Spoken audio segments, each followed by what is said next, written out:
What if I told you that the best thing you could do for your business is to stop looking for customers?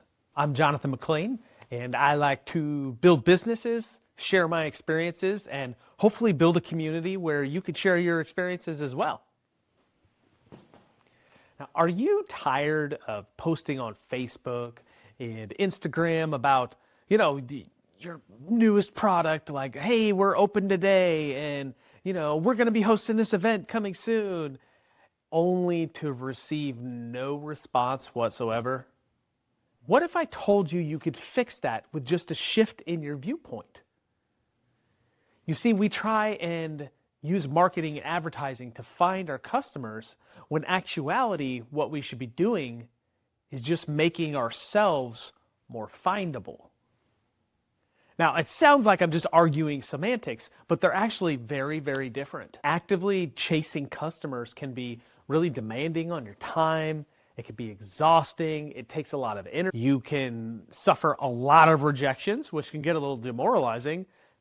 And the whole viewpoint becomes more of a quantity over quality mindset. But the truth of the matter is that if your product or service, whatever it is you're selling, is good at solving somebody else's problem, then there's already people out there who want it. There are people out there looking for you, looking for your product, for your service. There's thousands of them, maybe hundreds of thousands of people who want what you're offering. Most ads are trying to convince anyone and everyone that sees the ad that they need to buy the thing. Well, I think that's a waste of money. Findability has a lot of benefits. The first of which is that it attracts quality leads. If someone is looking for you, then they're not going to waste your time negotiating prices on this and that or trying to nickel and dime you. They're looking for the solution that you already have.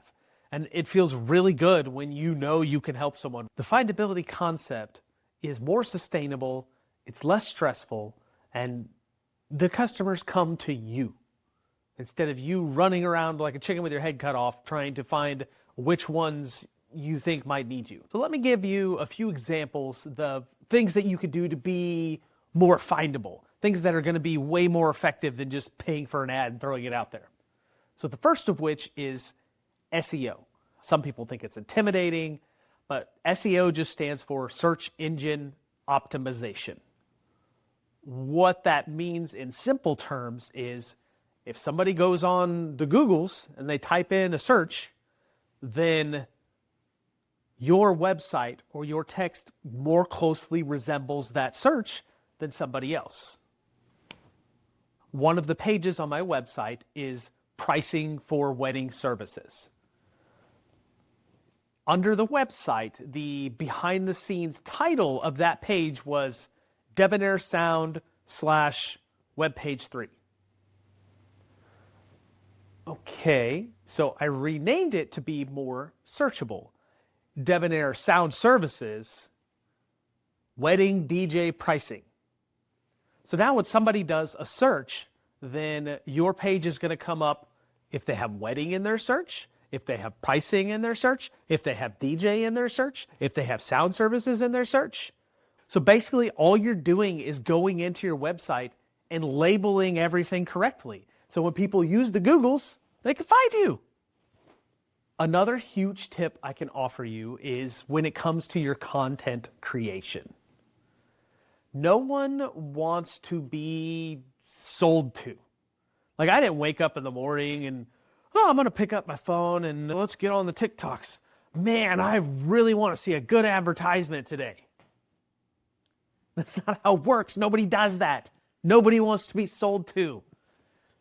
So there are only really two effective forms of content. There is entertainment and there's education.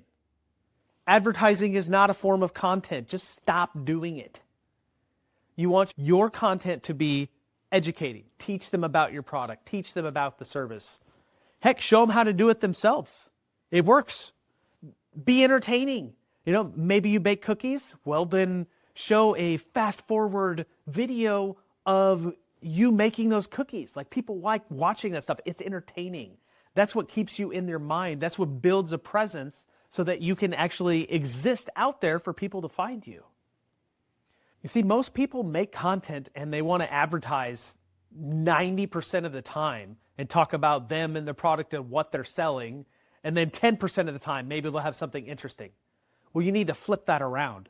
Maybe 10%, maybe even less of the time, worry more about putting stuff out there that is not going to waste anybody's time, that they're going to enjoy watching or they're going to learn something from. Another important concept to keep in mind when becoming more findable is don't falsify follows. What do I mean by that? When I had one of my band pages, it was really important to have a lot of likes. I actually paid for a liking service. And I also joined a lot of groups where we would exchange likes. You like my page, I'll like yours. And I got hundreds and hundreds of likes like that. Yeah, it really inflated my ego, but do you know what else I got from that? Nothing. You see, one of the ways the mystical little algorithms work is when you put out content, it will show it to a very small percentage of your audience, of your followers.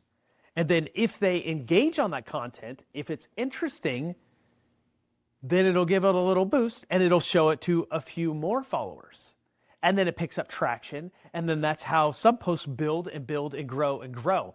Because the platform says, ooh, this is interesting. Let's show it to more people. Their goal is to get people on their platform for longer. To do that, they have to show the most interesting posts.